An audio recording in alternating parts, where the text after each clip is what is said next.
Oklahoma, Iowa, Ohio, North Carolina, Virginia, and Florida. This is League One NCAA football.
This is League One NCAA football.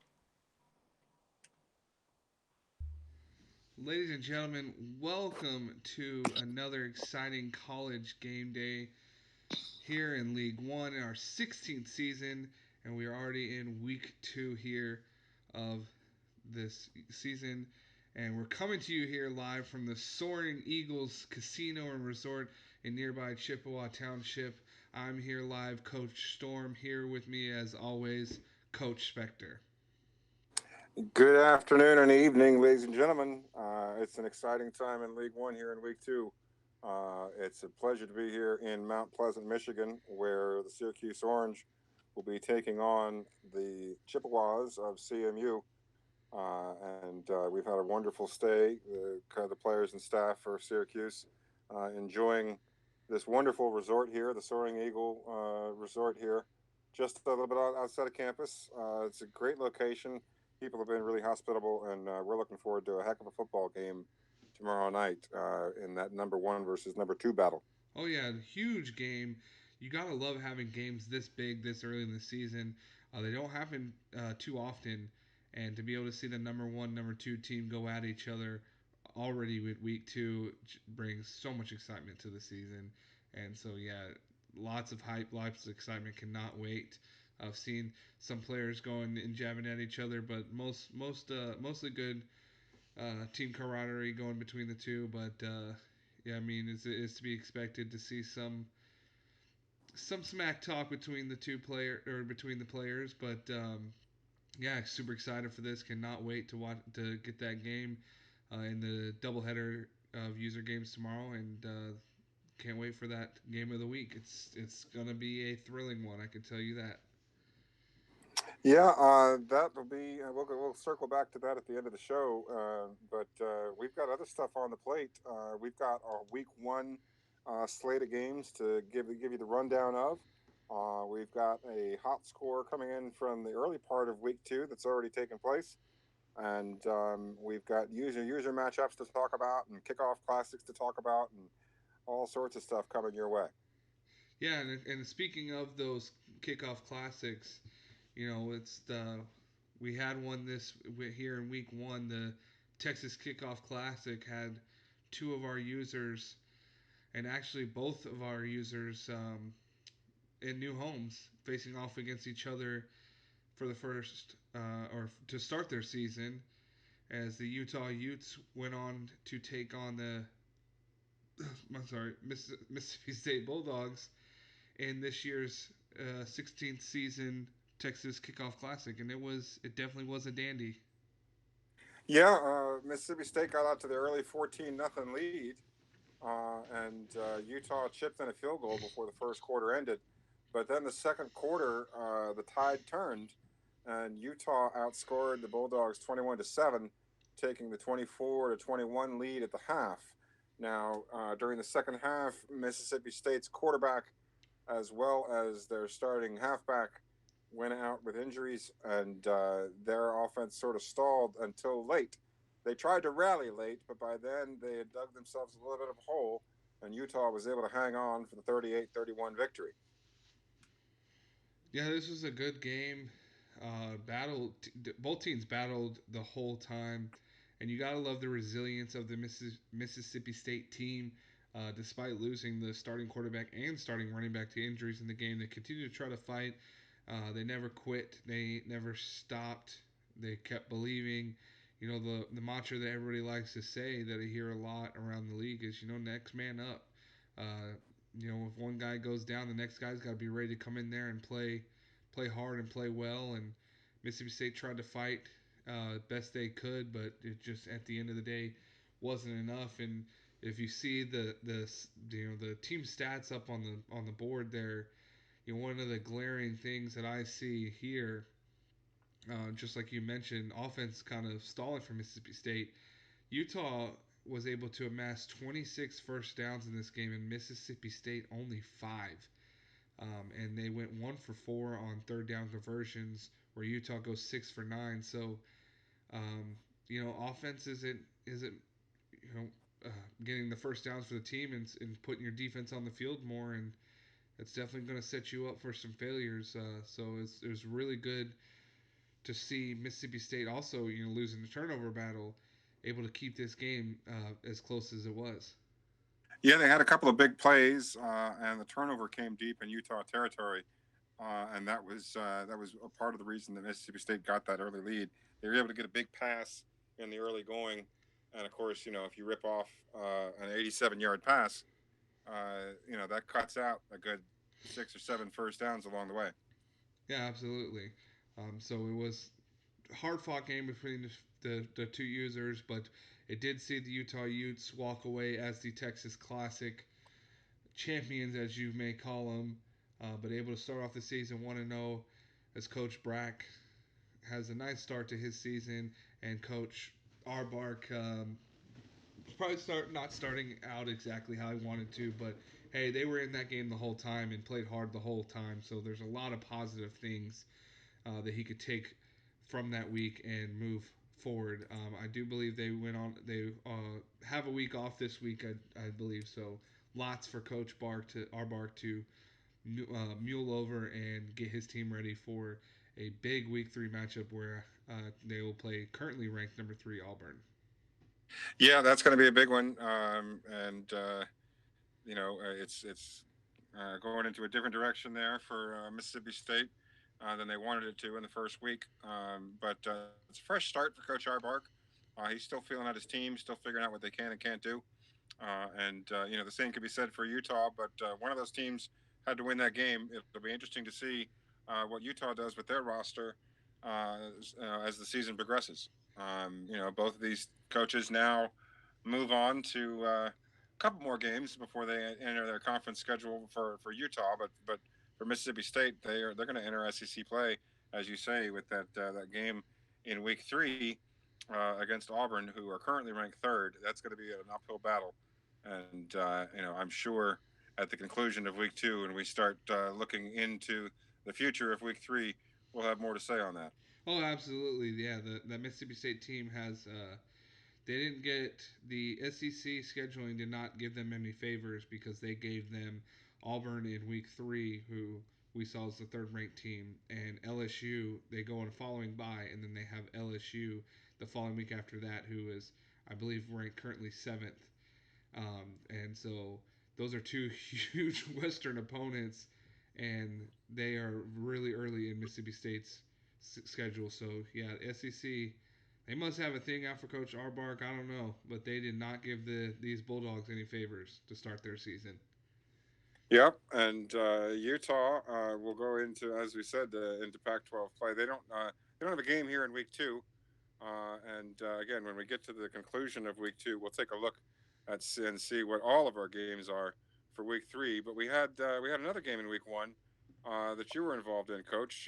TCU played host to your Fresno State Bulldogs.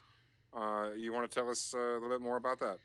Yeah, that game was just pretty much a game that one team got out coached big time, and again, learning with players not realizing didn't have the right calls for the right times, and just struggled a lot. Defensively was just horrendous. There's no defense played on the Fresno State side of the ball.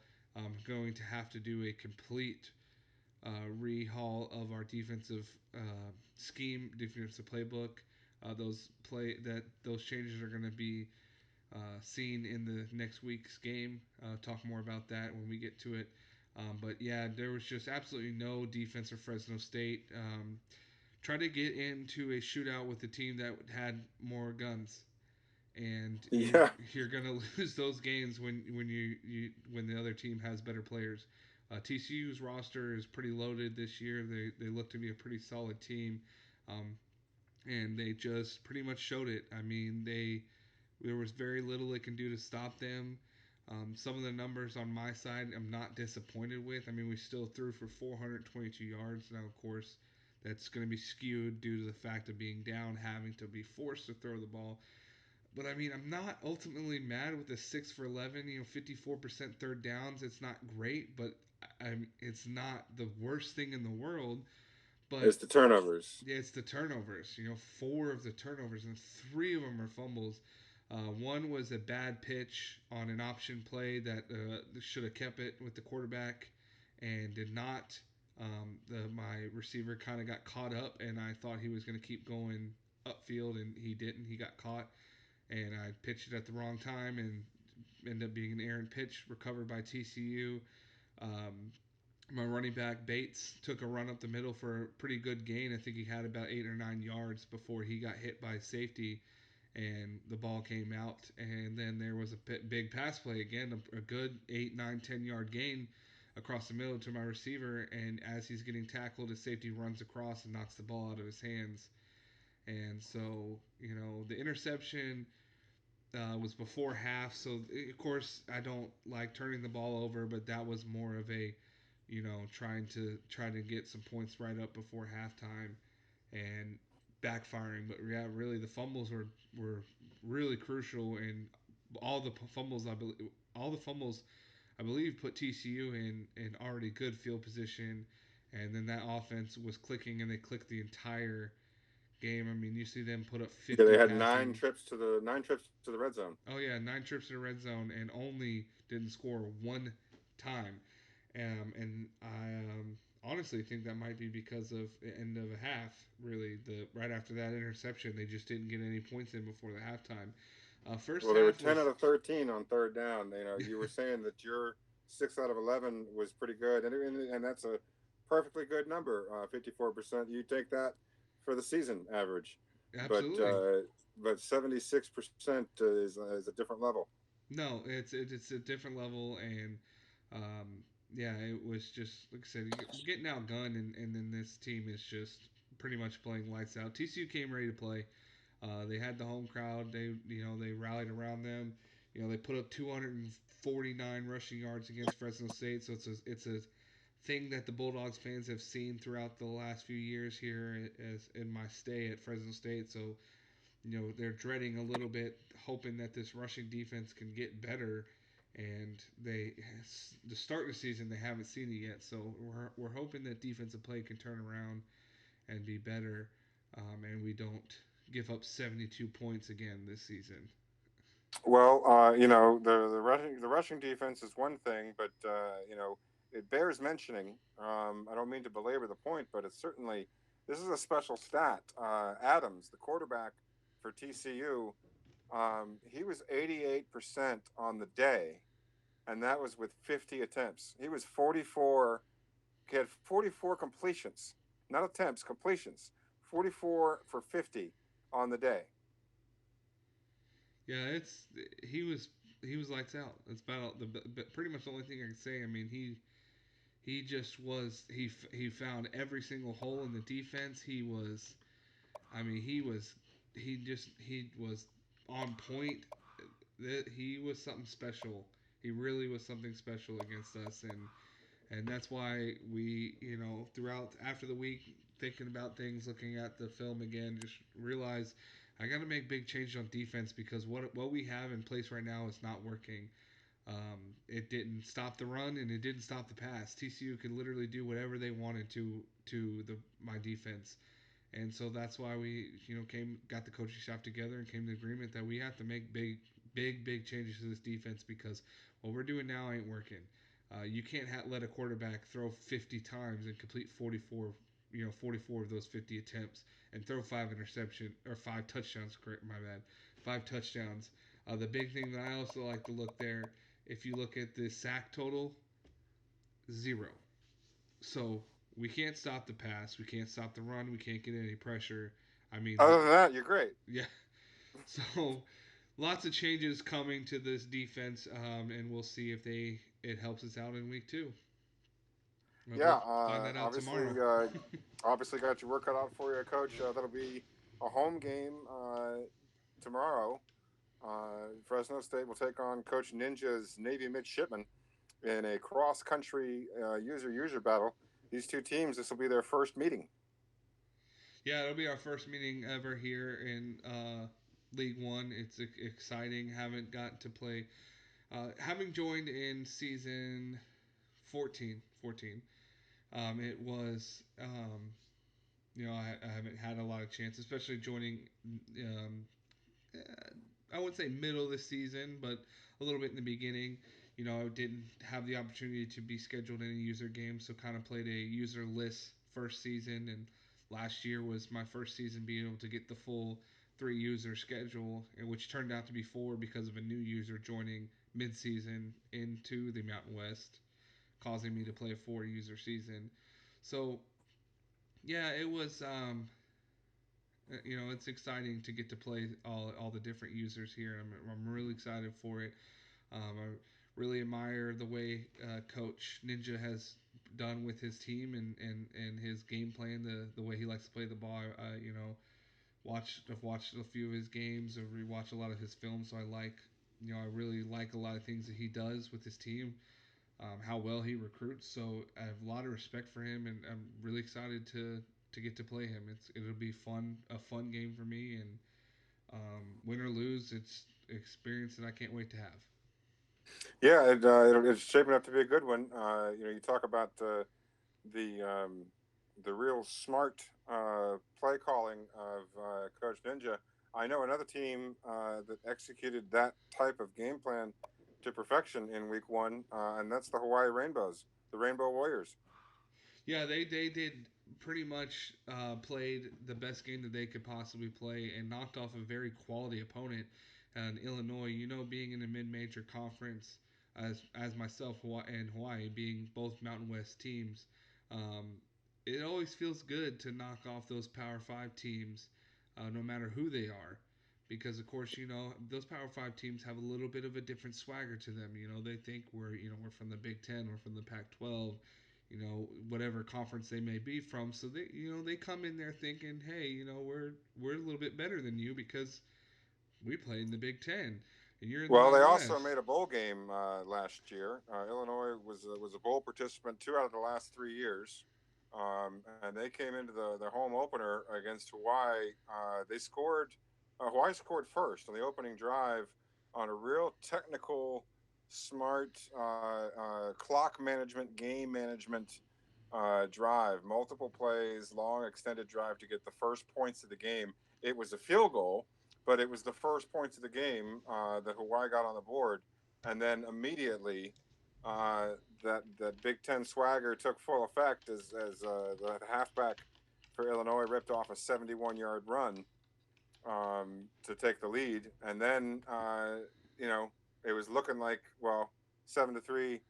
Illinois might have a little bit more than Hawaii does, but then wouldn't you know it, Braddock, last year's returner of the year, the wide receiver out of Hawaii, won the returner of the year last year, and he runs back the kickoff for a touchdown for 102 yards, and Hawaii gets on the back of that touchdown, even though they gave up a long run later on in the first quarter. That gave them the lead pretty much for good once they got the ball in the second quarter. They got a field goal on the first play. Actually, they didn't have the lead yet. It was 14-10 Illinois. And then again, Hawaii settling for the field goal, smartly taking the points, not going for the gamble. They put it through the uprights to go to 14-13 before Illinois scored once again, and another big, huge run quickly. So Illinois was ripping off huge runs in the first half. They had 3 touchdowns of 59 yards or more, and really doing whatever they wanted to on the ground against Hawaii. But Hawaii never stopped fighting. They got another nice long drive into the end zone, and then were able to hold Illinois to a field goal, and then executed a brilliant 2-minute drill that was culminated with another Stevie Salas run. Stevie Salas was the linchpin for the Hawaii offense on the day. Finished with 185 yards rushing. That's the third highest total in the country in week one. And they needed most of those yards because it turned into, it was 27-24 at the half in favor of the Warriors. But then the second half was a slugfest. There were only 3 scores. 2 of them were field goals between the two teams. And the last one coming as time expired, Hawaii lined it up and kicked the game-winning field goal on the last play of the game to win 33-31. And I got to tell you, the smart plays, the play calling that they did was more conservative than Hawaii usually runs. But it was what they needed to do. You mentioned earlier with the TCU game, you don't want to get into a shootout with somebody that's got more guns. Well, Hawaii did everything they could not to get into a shootout, even though Illinois was ripping off a couple of 3 big touchdowns in the first half. Hawaii's slow but steady pace and settling for 4 field goals, and following the coach's handbook to a T, and taking that time off the clock and keeping people fresh. They crossed all their T's and dotted all their I's, and they got quite the result, quite the payoff for it. Yeah, they did, and like you're mentioning here with Illinois, as I have Novak's stats pulled up, um, you could see he averaged 20 yards every single time he touched the ball, and had 3 runs that were plus 20 yards. So he's breaking off big runs, and it's very easy for a coach to just start feeling like, okay, I'm gonna have to, I gotta go for him. I mean he's averaging 20 yards a carry. I mean, every time this guy's touching the ball, he's not only getting the first down, he's getting much more. Yeah, And Hawaii was not tempted to open it up too much. no, they weren't, and that's exactly why he wins the game. I mean, I mean, you being look at the other side of the ball. Look at Salas with his 26 carries. yeah, and being rival coach to Hawaii, I keep a good eye on him all the time. We've played multiple seasons with each other outside of League 1, so we have a really good relationship.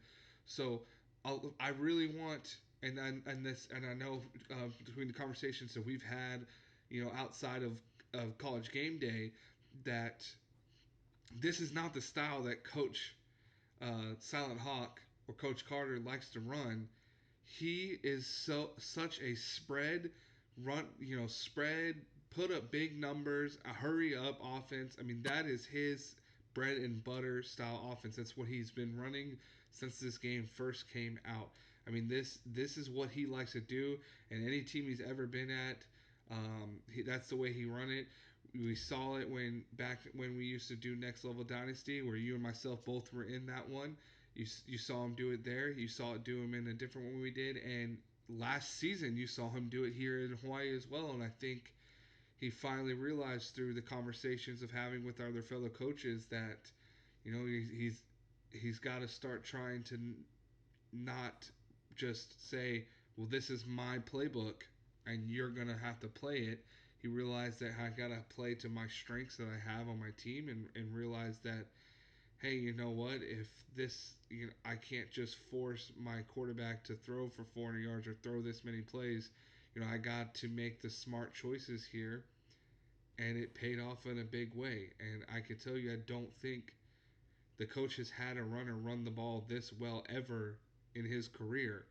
And I can vouch for that. I've played many seasons and many dynasties with him, and I don't think he's had running backs break for that many yards, unless he's playing a team that was cake and he's just kind of dominating them. So this is the most hard-earned yards that he's had a running back get, where he's had to battle somebody and get it. So like he dotted his he dotted his I's, crossed his T's, played his game plan perfectly the way it needed to be to get the victory. And he didn't play the game plan that he probably wanted. He played the one that he needed to win, and that was That's ultimately what good made the coaching. difference. That's good coaching. Yeah, I'm pretty sure Hawaii last season was wondering if the new hire of Coach Carter was a good one. 5-7 finish. They were kind of, you know, uh, They keep playing like this, and those questions are going to go away. I guarantee you that front office already is thinking they might have made the right choice after being able to knock off Illinois, because I can guarantee you a lot of people probably did not give Hawaii nearly as good of a chance to win this game, and they did. I'm pretty sure most of the coaches or more people around the country would have said, "Oh no, Illinois will win that game," and probably would have said Yeah, easily. it'll be real interesting to see what the Warriors do with the rest of the season. They're off to a good 1-0 start. They've got a bye here in week 2, but that was a heck of a result for them in week 1. You know what else was a heck of a result? There was a team out of the Mountain West last year that surprised a lot of people, that took them by surprise and took the country by storm. Made their first ever BCS Bowl, went to the Rose Bowl, the New Mexico Lobos, and they came into the season ranked 13th. We talked about it in the start of the season episode of Game Day, that we didn't think they were going to last that high that long, and we're looking pretty correct on that one. They got Yeah. crushed Yes, by they did. Texas A&M out of the SEC. Absolutely obliterated. I mentioned multiple times that's my prediction of them. They would just they are not going to finish in the top 25, and if they play the way they did there against Texas A&M, it's going to It's be going to be a long season. it is going to be a very long season. I mean, I was disappointed in how my team played against TCU, but I would say it played better than New Mexico did against Texas A&M. And Which is so, about as well as Northwestern played against Duke. yeah, 92 Northwestern points kind of scored in that game. not Northwestern's kind of picking up right where they left off last year. Um, they were a really good team. Actually, the only team to really give your Orange any kind of a challenge last season, and starting off the Well, they led season the with an yeah, they didn't give SEC up team. 31 points at all last year. They were number 1 in the country in scoring defense last year. Those Wildcats. A lot was said about their passing attack, but their scoring defense led the nation. And 31 points by Duke, not too bad. But then you look over and you see that 6-1. And if you're Indiana, who plays Northwestern here shortly, I believe in week 3, you're not really licking your chops on that one. No, but I know that he's ready for that game, because I can guarantee you, last year Northwestern completely obliterated them. Similar, actually, I wouldn't even say similar. It looked more like that Texas A&M New Mexico score. So I know Coach Seawack probably has a very sour taste in his mouth, and he is ready to get that washed out. So Yeah, I You think know they'll who be else is ready. licking their wounds? Are the Clemson Tigers? They used to be ranked.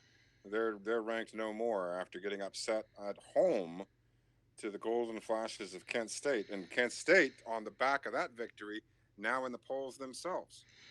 Yeah, I gave the ACC a lot of, I talked them down a lot. Said there wasn't too many teams. I keep saying I jump back and forth between there. I talked them down. Said there wasn't too much challenge there, and of course this Clemson team came out and beat me in the Pontiac Bowl last season. Yeah, that was their previous game to this one. Yeah, so um, they came in this season ranked, and I said, okay, ACC could be back up. They could be looking pretty good.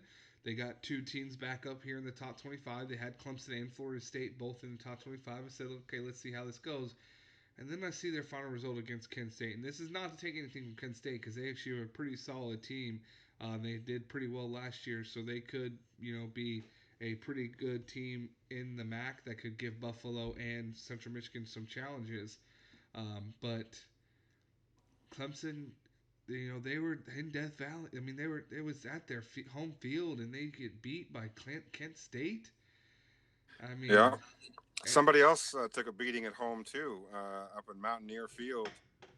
West Virginia played host to Coach Brack's former team, the ECU Pirates. That's a traditional annual game between ECU and WVU, and ECU was built up by Coach Brack quite nicely, and you see the result of that. Kingsley Afidi, the '98 overall quarterback that Coach Brack groomed, went in there and tore up WVU to lead ECU to a 42-25 victory at Mountaineer Field on the strength of 20 out of 26 passing. Afidi with a 200.8 rating, quarterback rating for the that's a game. phenomenal quarterback rating right there. Yeah. So Afidi, he might be showing up on the Heisman watch before too long. He keeps playing like that. I think he might And be on there already, actually, Coach. Yeah, it could be. He's playing like it. An all Texas battle saw Baylor lose pretty, handily to SMU 45-31. And SMU's quarterback was very good on the day. 5 touchdowns, no picks. Colorado wins the Rocky Mountain Showdown at Mile High Stadium. And then there was a top 25 SEC battle. Yeah, and that was a good one there, and saw LSU be able to win by 3 points, and that's a game that you expect to see in the SEC between these two powerhouse teams that get to play each other early. SEC loves to do that. They like to throw some really good matchups here at us early. Like we mentioned before, Mississippi State has to go against Auburn early, and then later in Week 5 they're going to play this LSU team as well. So that was a good game. Not super high scoring, but it pretty much is exactly what you would expect in an SEC game there. So it was a good Good one. early test passed by the Tigers. Uh, Absolutely. Tests passed with flying colors by both Stanford and Notre Dame, getting blowout wins over a couple of academic institutions. But then I want to take a look here at this Northern Illinois Nebraska game. Nebraska wins 39-35. Not too suspicious there, but if you go into the game summary for this game, and you see there at the end of the game, Nebraska scores twice in the last 137 to pull out the victory. Now that's impressive, including a 2-point conversion. But here's what blows my mind. So Nebraska gets a pick six with 6 seconds left to win by 4, meaning that Northern Illinois had the lead and put the ball in the air inside their own 30 with less than 30 seconds to play. That's unbelievable. I cannot believe that they had a shot to. I mean, it's so You're hard to keep beating up. you're beating Nebraska in the Sea of Red, in Lincoln, Nebraska, in front of 85,000 fans. You're ahead. You're Northern Illinois, and you're ahead.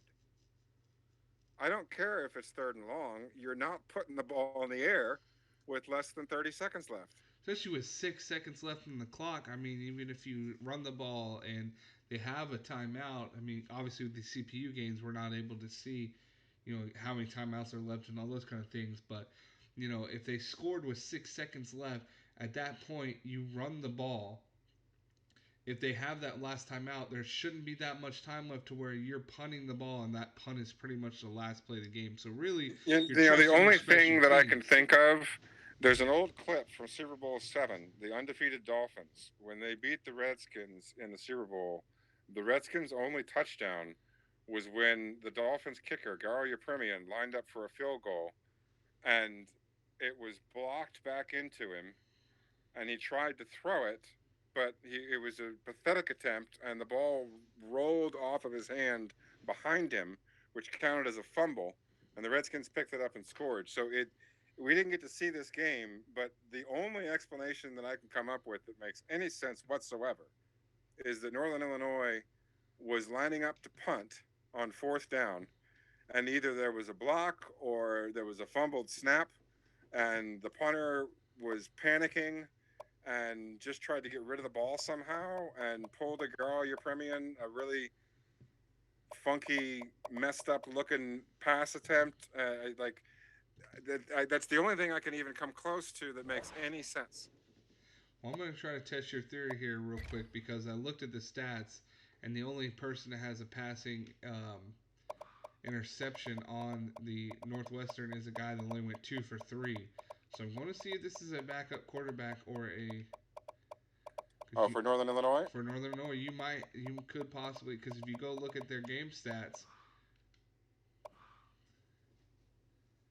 and if you could tell me, Coach, who the two, because I don't remember their names now, who were the two that show up in the stat line for the Northern Illinois passing? Let me see. I was just in their depth chart myself. I'm headed back over to the box score.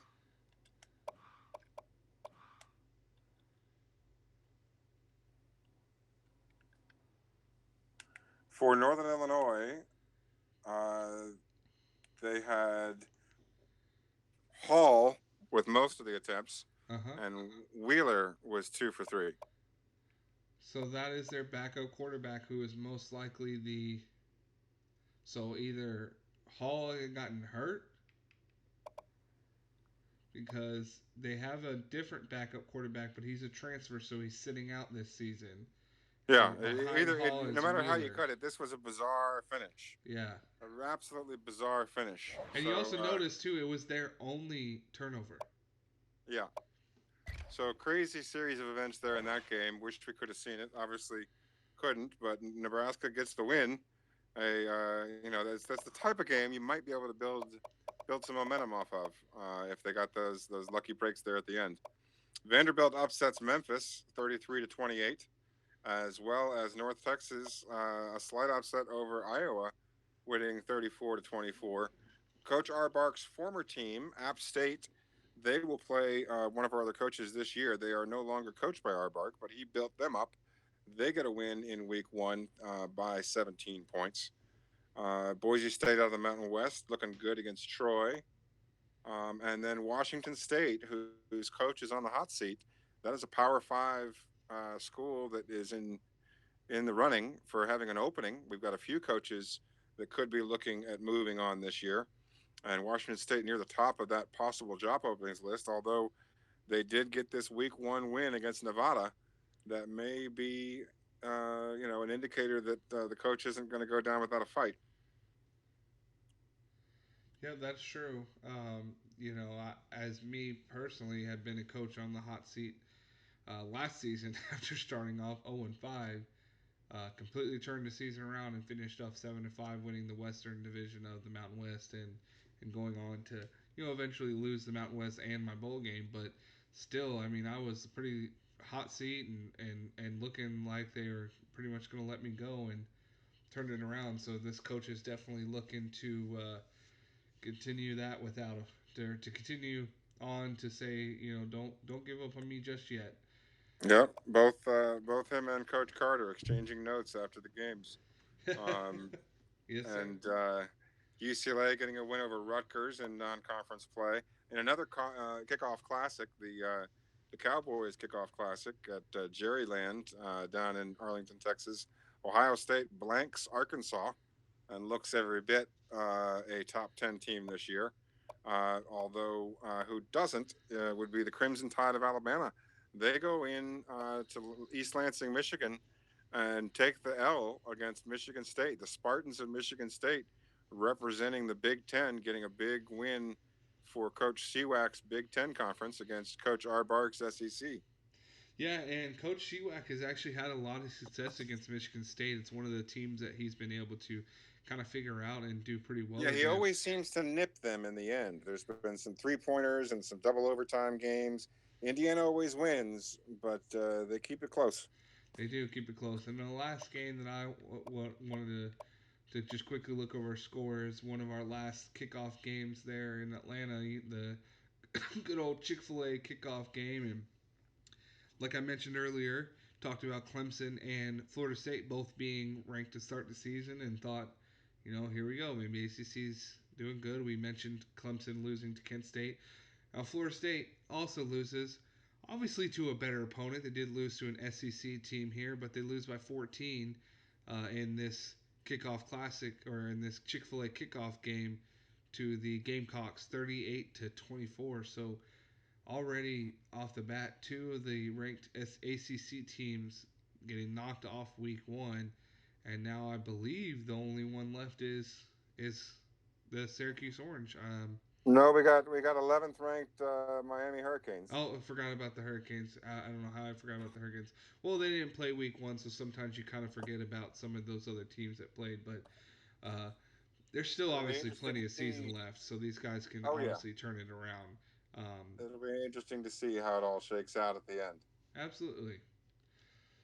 So before we get into those week two matchups, we'll quickly look at our players of the week for week one, and it'll be um, just the NCAA players. We won't dive into the whole defensive or in each conference individual players of the week. But on the offensive side of the ball, you see quarterback Jesse Means, the junior redshirt out of Northwestern, takes the player of the week for week one in his performance against Duke, where he goes 21 for 33, 351 yards. Also getting it done on the ground with 14 carries and 71 yards, and had 7 total touchdowns. So we Yeah, talked this is about the that. guy who was the starting quarterback at the start of the year last year for Northwestern. Got injured. Cox, the backup, came in for the Wildcats for most of the season, all but about 1.5 games. And Cox actually won the Davy O'Brien Award for the best. Or sorry, he finished second in the Davy O'Brien Award for best quarterback, and was an All-American himself. Jesse Means his backup, so you know he was itching to get back on the field and regain his starting position for that vaunted Northwestern team. Oh yeah, and he definitely proved that he deserved to be that starting quarterback.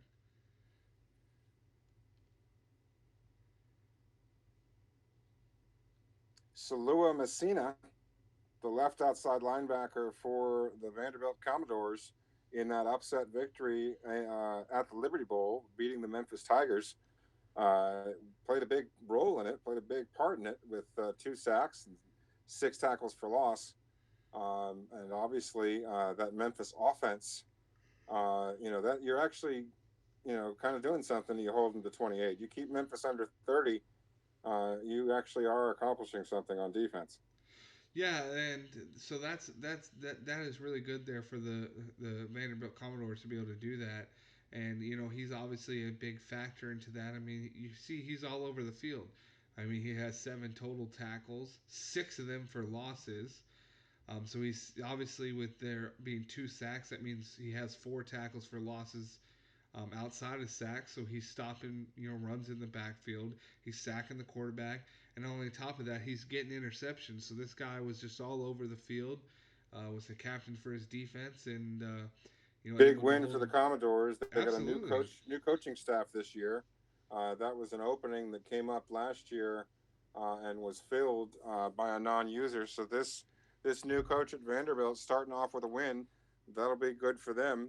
We got a couple of teams in League One that'll be looking to start their season off with a win here in week two.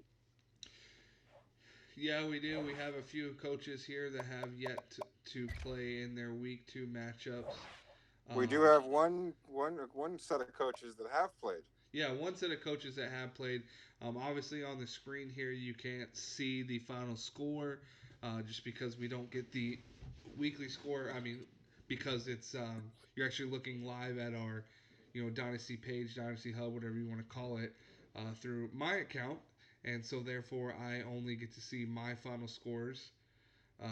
But the eighth annual battle for the Tar Heel, or it was the battle. I'm probably saying this completely wrong. Go ahead, Coach. Oh yeah, no, the battle for the Tar Heel Cup. There we go. The battle Um, over Tar yeah, Heel. Washington versus Indiana. Coach Seawack, the head coach for the Indiana Hoosiers, attended University of North Carolina at Chapel Hill, and Coach Sweetest Coin, the head coach of the Washington Huskies, lives in North Carolina currently. These two teams have faced off every season since Coach Sweetest Coin entered the league, 8 straight years, and it's always been, with one exception, it's been a very, very close affair. They've always gone toe to toe, neck and neck, no matter where they finished at the end of the season. When they played each other, it was a hotly contested game. And in this one at Indiana, Coach Seawack breaks a 4 year losing streak in the matchup. They were close games, but Seawack had lost a couple in a row and breaks that 4 game losing streak with a huge win over number 6 Washington, beating the top 10 Washington Huskies at home. Sorry, 17-10. It was obviously a defensive game. It started out with a big play by Washington. They got a big pass into the end zone for I think it was definitely over 60, might have been over 70 yards, and then Indiana responded with a long field goal that he almost missed it. Kicking not necessarily always a strength for Coach Seawack, and this one looked like it was going to sail wide, but then tucked inside the post. It was good for the first points of the game for Indiana. And then Washington got the ball, and something happened. Indiana started playing really, really good defense. Washington was able to get the ball down the field to score a field goal, but there was a change during that drive. They had gotten the big play touchdown on the opening drive, and then they had moved the ball down the field to get into field goal range. But then, basically, from that moment on, Seawack and the Indiana Hoosiers were on lockdown on defense for the rest of the game. In fact, there was an instance where they tied it up 10-10 going into the half, and Indiana actually had the ball to open the second half. Took the ball on a very long, time-consuming, smart drive, and then turned the ball over in the red zone um, against Washington. And Washington went down and was stopped, had to punt, and Indiana was pinned deep through another interception, this time inside their own 20. The Huskies started the possession inside the Indiana 20. And, no matter what happened on offense throughout the game, Indiana's defense from that moment in the early part of the second quarter, when they held Washington to 3, they had the doors shut tight, because after that turnover, they still got the stop in the red zone. They were able to get Washington to a fourth down. It was fourth and goal from about the 3, and Washington could have kicked the field goal to take the 13-10 lead. It was a defensive slugfest, and there were only 20 points on the board. Washington could have put 3 in their marker, but they went for the fourth down, and Indiana got the interception. So this was a brawl.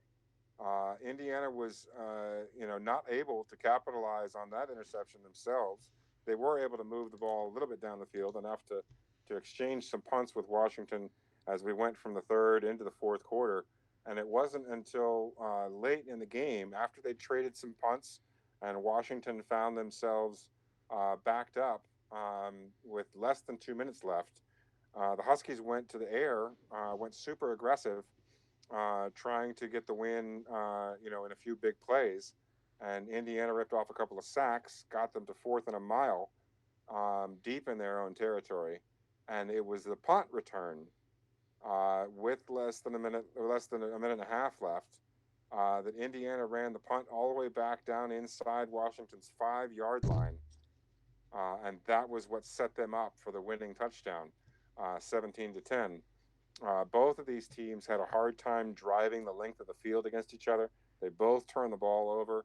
They both made decisions, that were 50-50 calls, and a couple of them went their way, and a couple of them, turned out to not be the right decision. And, when it was all said and done, when the dust settled, it was one of those deals, kind of like, Kentucky Duke in '92, where you just look back and you say, well, gosh, both of those teams played their guts out. It's hard to pick a winner here. It's a shame that one of them has to lose. In this case, it was the Huskies, and the Hoosiers, Coach Stewart ripping off a big, big win over a top 10 team that had higher aspirations than starting the season 0-1. Yeah, when we did our first. Well, actually, I wouldn't even say the first. It was at the end of season 15 when we talked to a lot of these coaches about how they felt their team did and what expectations they had for the upcoming season. Uh, Coach Swedish Coin had mentioned that they were their goal was the national championship. I mean, that was what they wanted. They wanted to be in the national championship that year, and this is why college football is so exciting and people love it so much. Indiana just pretty much took that away from them. I really have a hard time seeing them. They might not drop that far, but Indiana's started off ranked 48th, so I could see Washington dropping deep into the teens because of Indiana's starting ranking position as of right now, and I am a lot of those teams that are still in the top 10 are teams that I don't see losing too many games. So Indiana could have not only, did Coach Seawack break the 4 game losing streak that he had here um, in this, friendly rivalry game between the two coaches. He might have just shut down Coach Swedish Coin's dreams this year of a national title. Well, I got a couple of things on that. One, the good news is that it was early. It was, very early in the season, Oh, so there's a lot of time. that is his best news that he has that it A was lot of time for week 2. Washington to rebound. Another thing to take into account is that the Pac-12 is very competitive right now. They've got several ranked teams, and possibly enough ranked teams that if Washington can win the rest of their games, then maybe they have enough games against ranked opponents and they're timed correctly, based on other CPU teams losing, that they could work their way back up through the polls and maybe win some tiebreakers with some other one-loss teams, depending on when they play their ranked teams. And then the third thing is just the history of League One. We've had 15 seasons in the books, and on at least 5, if not 6 occasions, a team with a loss has won the national championship. And in fact, in season 11, uh, Coach Ninja, the head coach of Penn State at the time, was able to win a national championship with 2 losses. Coach Ninja's only national championship for Penn State came with an 11-2, a 12-2 record. So never say never. Washington's got to keep playing. The games are still on the schedule. They gotta try their best. And if anybody can rip off 11 straight wins, I think Coach Sweetest Coin is a candidate to do so. Yeah, I believe that that's true. That is good points there to mention. I mean, it won't be easy. We'll have to see what the coach does, how he rebounds, because he does have to face USC next week, and we'll see if they've gotten any better. I mean, they were the winners of the other side of the conference to play Washington in the Pac-12 championship game, which was just not much of a game at all. So we'll see if Well, USC no, gets it was a better. great game. It was 24-17. It Just just wasn't a Washington great pulled us. matchup. Yeah, wasn't a great matchup. So we'll see what happens in that one. And they follow it then with three straight road games with UCLA, Texas, and then that big one that was their big test last year. But they had it home. Now they have to play at Stanford, and that roster's pretty loaded. And then they have two Yeah, more. that as you're going through that, it just reminds me that it just goes to show you that you can't linger on a loss for very long because you got work to do. No, yeah, they have plenty of work to do. I mean, they have tough tests there. They have some, Colorado won their first week, and so they might be a challenge. Cal can always be a challenge, and then they have two straight user games. We mentioned Coach Brack moving over into the Pac-12 to take over the Utah Utes, and he had a big win week one over a user. And so he has to play, a conference user game on the road, which is something new here for Swedish Coin. He hasn't had that too often, so has to handle playing not only just a user game, which everybody knows has a little bit different feel to it, but a conference game because those are games you really can't afford to lose. No one wants to lose non-conference games, but you really can't afford to lose conference games because it could take one game, and that keeps you out of a conference championship or winning your side or whatever it may be. And then he follows it up with the Barker Bowl. The Barker Bowl, the Battle of the Brothers there, and we saw Coach Arbark take the win there last year with I wouldn't say his roster was bad, but a little bit worse. A little bit worse, not too much, but wasn't as good as the Washington Huskies, but played a really good game plan and like we saw Hawaii do this or last week and was able to pull out the victory. So who knows? I mean, he still has a lot of work ahead of him, but I know for sure he probably did not want to start off with the high hopes and dreams that he had. He did not want to start the season off 0-1. Oh, absolutely not. No, it's a big blow. It's definitely a big blow, and it was a big upset. And all credit to CWAC and the Hoosiers. That's a team that went 6-6 last year, and wasn't able to win their division. That's been one of their goals for a long time. And of course, obviously they play in a very difficult conference. But Indiana, was 0-3 in their user games last year, including the battle for the Tar Heel Cup. Um, this is a big win for Indiana. This could be the type of thing they could build on, and really get some good momentum going.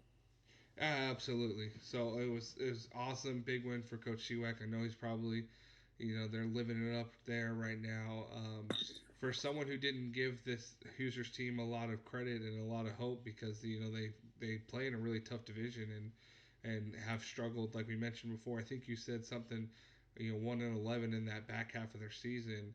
A win like this could be something that could be huge for the season and could be something that the Hoosiers can really, really build off of and possibly have one of their best seasons yet here under Coach Seawack.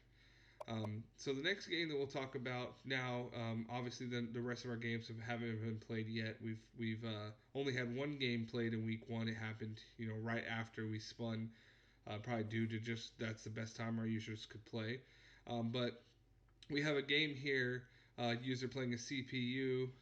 Buffalo going to go on the road to play Louisville in a non-conference game, and Buffalo trying to take on a Power Five school. This game is going to be televised on Thursday, I believe, and it's going to be an interesting one here for Coach Soccer Pro because he's lost a lot of talent from this team. So his team's almost taking a step back, and he's got to open up against a really solid team. So it's going to be interesting to see what he can do. With a freshman starting quarterback. Yeah, starting a freshman quarterback Kirk. Coming out of the redshirt year, quarterback Kirk Cousins, star recruit. He's got a lot of promise. He's got a lot of talent. He's got a lot of potential. but he has zero pass attempts, and he will have his first pass attempt at Louisville on the road against a Power Five team.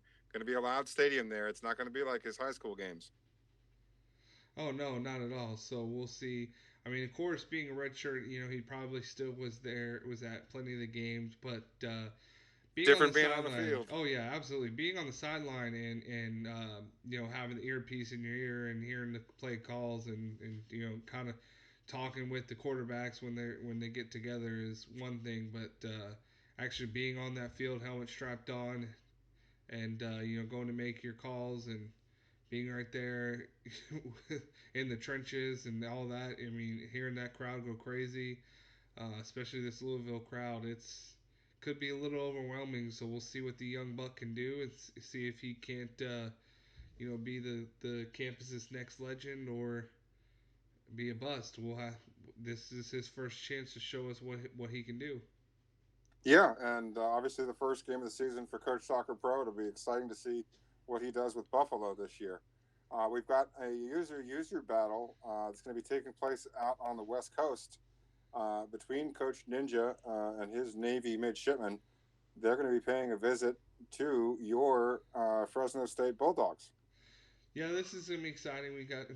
Touched base about it a little bit here and there. First time that we've gotten to match up against one another, so it's gonna be, a fun and interesting matchup.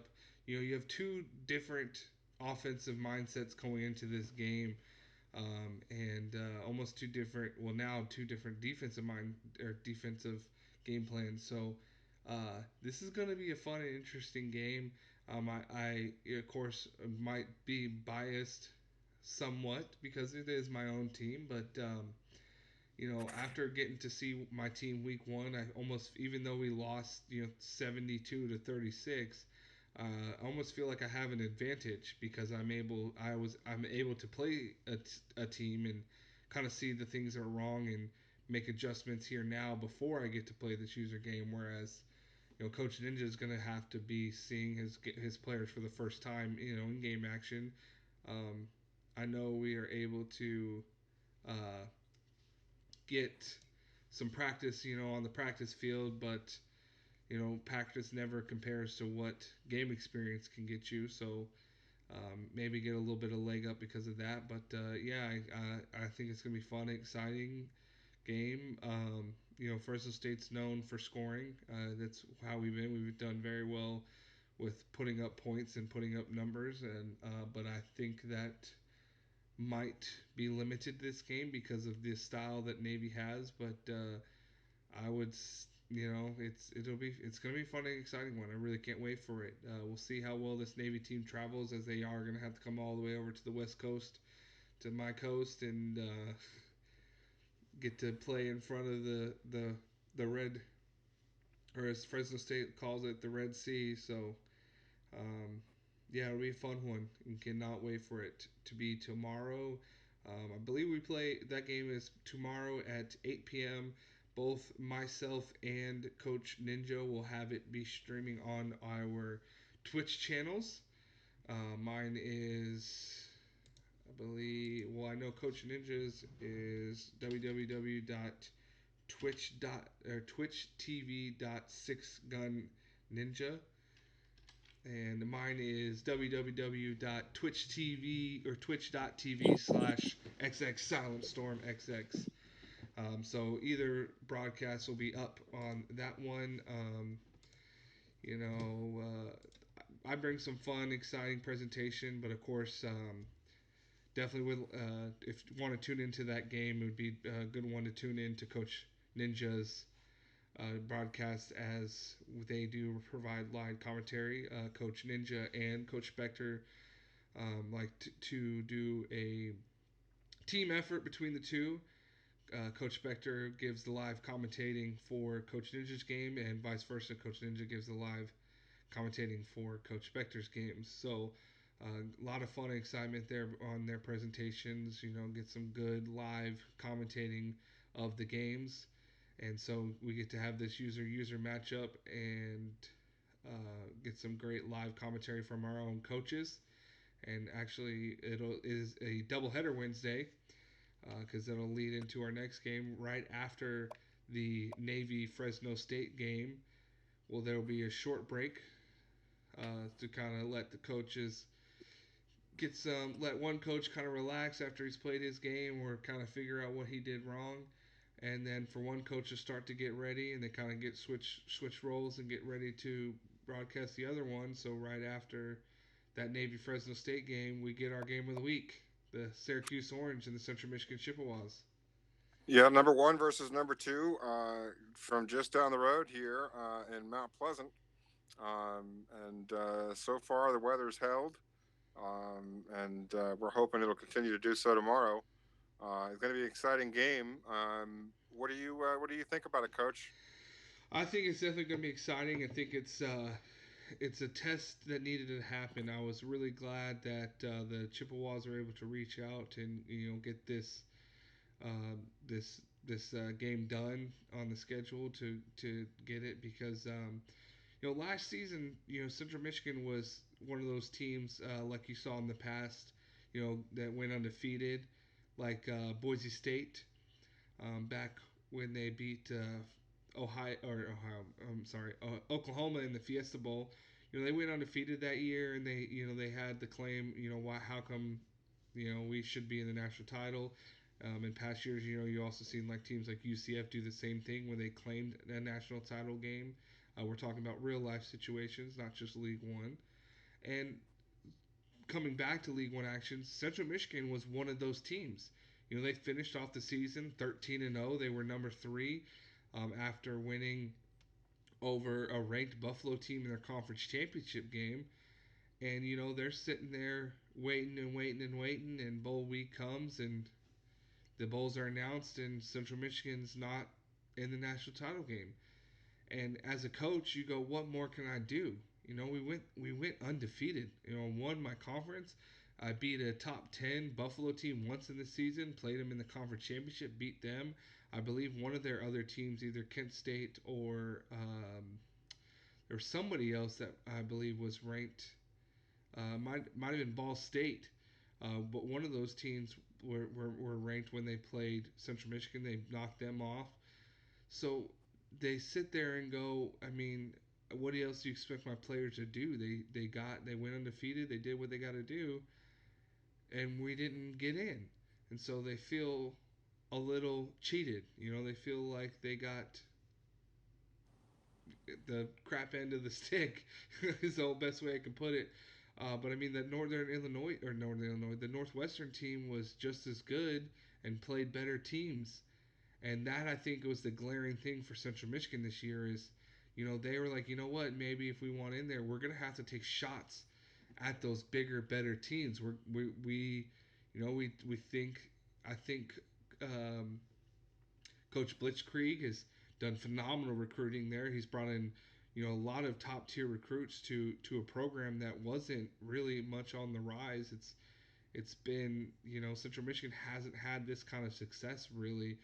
Even in Antonio Brown days, they still weren't ever cracking the top 10 as much as they are now with Coach Blitzkrieg, and so they decided they needed to take some steps and play some bigger teams, and they got what they asked for. So they are playing the number one team in the nation, uh, the reigning national champions, back to back national champs.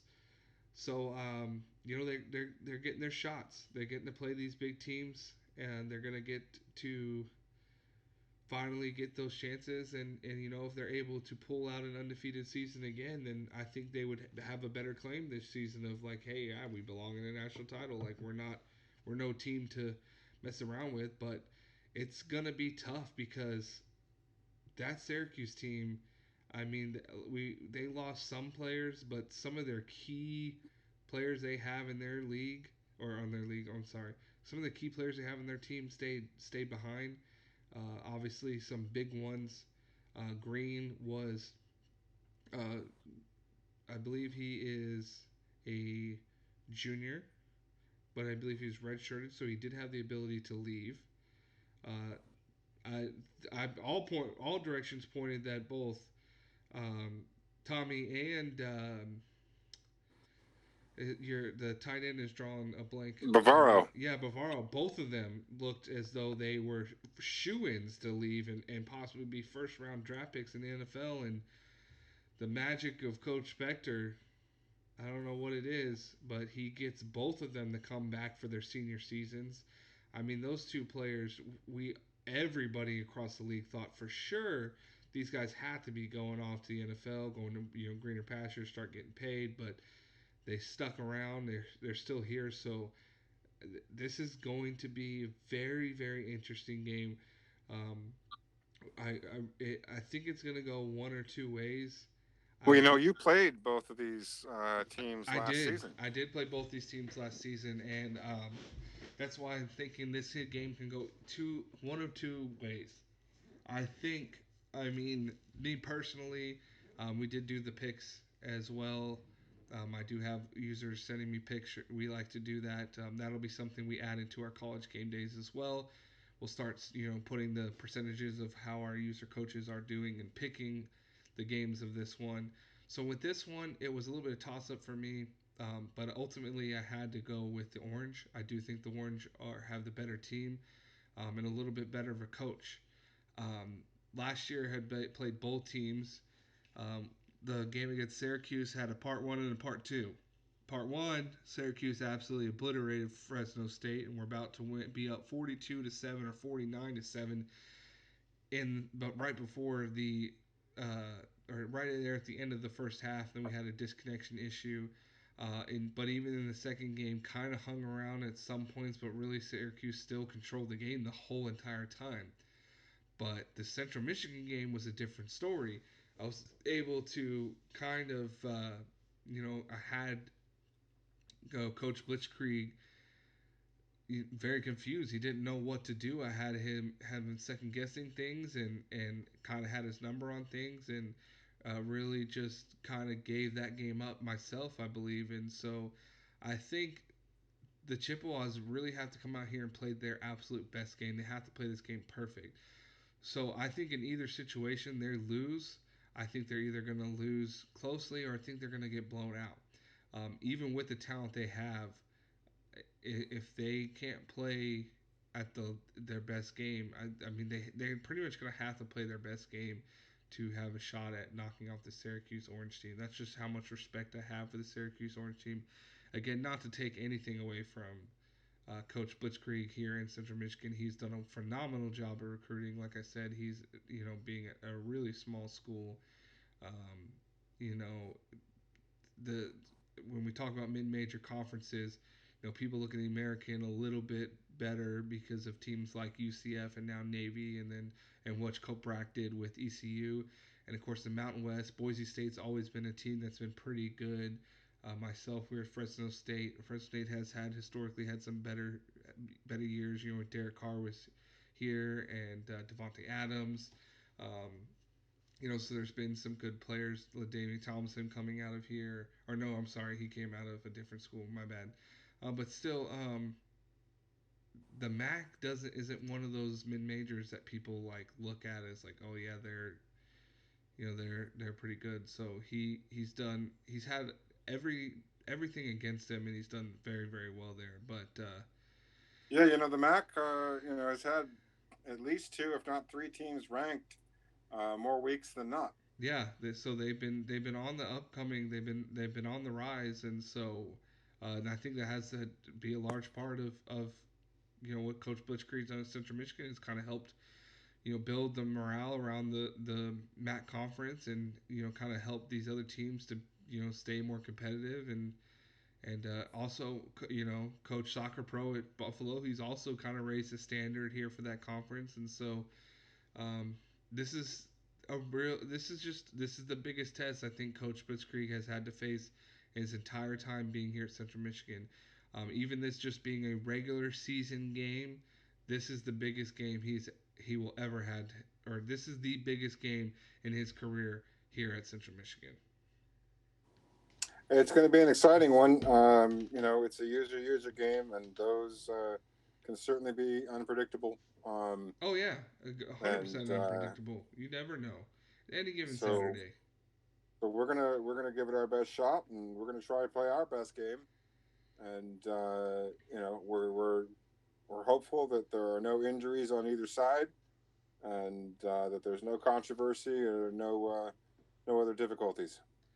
Yeah, of course. I always never want any injuries for any of our teams. But well, this is a great game day. We're excited for our games tomorrow. Again, just to reiterate, we have the doubleheader tomorrow. The first game on tap is the Fresno State Navy game at 8 o'clock, and shortly following after that should be somewhere around 9:30. The big game of the week. Syracuse, number one ranked Syracuse Orange, taking on this number two ranked Central Michigan Chippewas. Coming in around that 9:30 time, both on Twitch. If you are tuned in to Coach Ninja's channel, there will just be this short little break, and the game will roll right on through. But the stream will stay live and active all the way through. But if you happen to tune into my stream of the just the Navy Fresno State game, I will end it after the game and probably give the shout out to go to Coach Ninja's channel to for anybody looking to watch the Syracuse Central Michigan game. But I think that's gonna wrap it up here for us. I think I hear some tables calling me or some slot machines calling. I'm begging to go spend some money, maybe win some money here, maybe throw some Yeah, I bets want to on the want to game. thank the people here at the. I want to thank the people here at the Soaring Eagle Resort and Casino. They've been really hospitable, and it's been a great location. A lot of fun here. Great place to bring the kids. They got pools and all sorts of activities for the kids. They got a fun park with a bouncy castle, and just a wonderful crowd here. But we're getting ready for tomorrow's game, and as is Fresno State. And we thank you for joining us here on game day. And we will catch you on the flip side. Yeah, we will. We have yet to announce what our week three game of the week, where we'll be traveling to next week. We have some good games on tap next week, but haven't fully come out where exactly. I know, kind of looking at there, we have two user matchup games coming up next week in week three, but we do also have some rematch games and some big ones like we mentioned. Mississippi State gets to play Auburn. North If Indiana shoots up the polls, that that could be a top Northwestern 25 game, battle. yeah, that Northwestern game could be a very big one there. And after we'll see what happens to Central Michigan against Syracuse because Hawaii played a good game against Illinois, so I know they'll be ready, especially getting to be home. So I guess you'll have to wait until we have our week three college game day to find out where we'll be.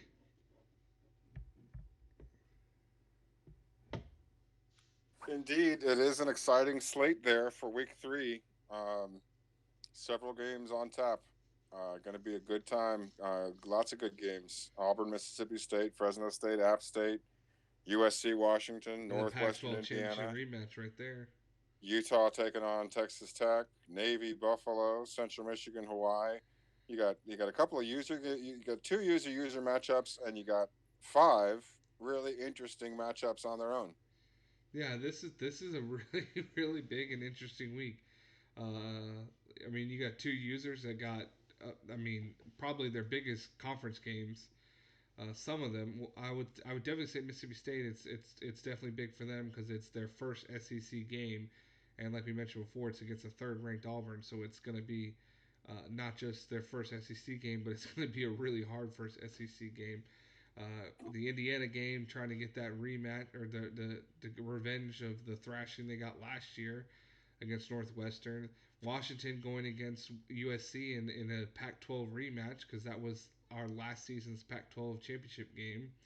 Texas Tech gave Navy trouble last year and were actually beat Navy, and I believe the quarterback that was there is still there at Texas Tech and is one of our Heisman candidates.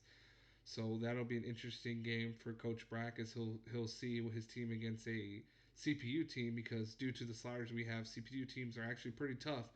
So just because you beat a user does not mean that you can't come out the next week and play against the CPU and they don't flat out dominate you. And then, of course, we'll see what happens with the Fresno State Navy game and what Navy has to do um, when they go on the road again in a user game. So but they get a little bit closer to their coast. They're at Buffalo, and then of course Central Michigan at Hawaii to see if Hawaii can't dial up that perfect game plan to maybe knock off a top-ranked team still. Because regardless of the result tomorrow, for between Syracuse and Central Michigan, I don't see this Central Michigan team dropping out of the top 10 even with the loss. I mean, they'd have to have a lot of good top 25 teams win, and I don't see them dropping that many. You don't lose to the number one team in the nation and drop completely out of the top 10 if you're number two. So could see Hawaii bringing top 10 team and see if they can't pull up an upset. So yeah, a lot of exciting games next week. Can't wait to cover them.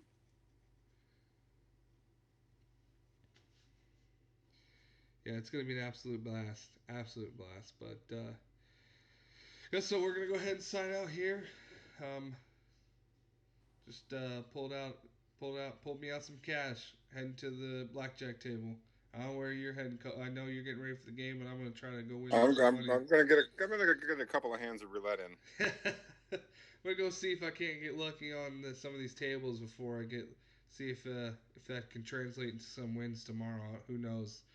Or yeah, we'll bet all the Syracuse numbers. We'll bet 2. We'll bet 44. Well, we can't bet 44 on roulette, but we'll bet all the Syracuse numbers. All right, Coach, I'm going in with you. I'm gonna put the same bets, and if we lose money, I can just go ahead and put it all on you, or I can call out to Vegas and maybe throw some money on the.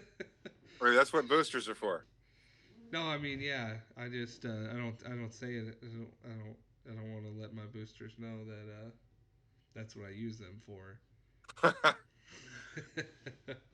Well, Coach, right. As always, a great time to get together and do this, and can't wait for our next one. Hopefully, we can keep getting on. Keep getting some more of our other coaches in here. We've had one special appearance with Coach Arbark with us, and hopefully the rest of the season we can get some more because it's always fun and exciting. Oh, we did have Coach Soccer Pro in one of them as well. So, but of course, it's always a blast to get this done with you, Coach. Absolutely. Always a blast to cover League One, to enjoy League One, and yeah, got an exciting week 3 coming up. Can't wait to get to it. Alrighty, well that is going to be it here from us. We are signing out of the Soaring Eagles Casino. Going to go either win or lose some money, but either way, we have great football in store for you guys tomorrow.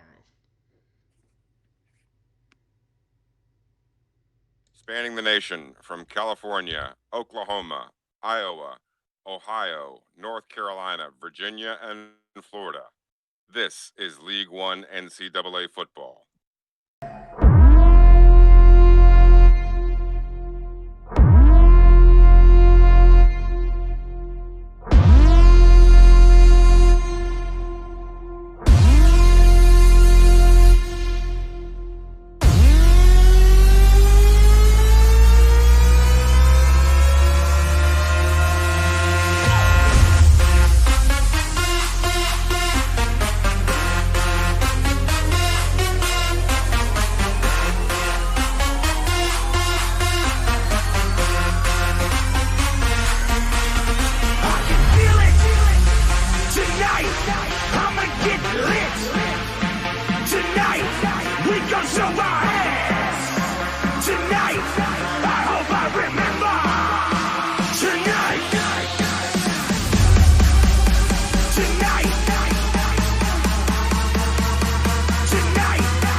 This is League One NCAA football.